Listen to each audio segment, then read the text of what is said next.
We have noticed some heightened security in downtown D.C. this week, including the closure of southbound lanes of 14th Street, which will remain closed through tomorrow morning at 10 a.m.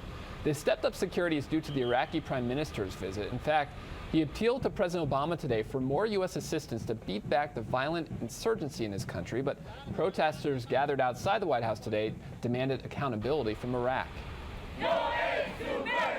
Thousands of protesters called on Prime Minister Nouri al-Maliki to take responsibility for the deaths of 52 Iranian dissidents in a refugee camp, including the younger brother of California resident Afzal Nia. Make the people who did this massacre accountable and bring them to the justice. That's all we want. These protesters also accuse Iraqi security forces of taking 7 hostages in the attack.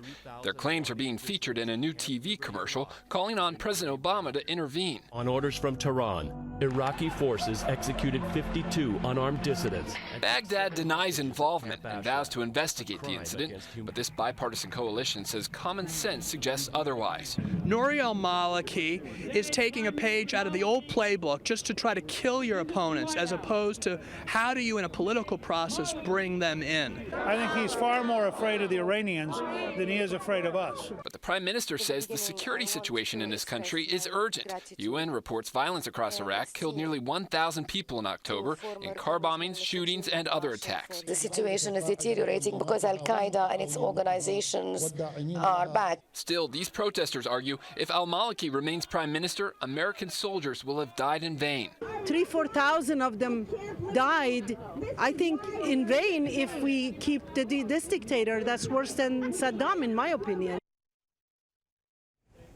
We just received video of al-Maliki's Oval Office visit with President Obama. It lasted about 2 hours. It's their first meeting since December 2011, 6 days before the last American troops left Iraq. The White House says they discussed today ways that they can work together to target al-Qaeda in Iraq. However, Mr. Obama stopped short of announcing any new commitments of financial assistance or other types of aid that Baghdad was seeking today. Morning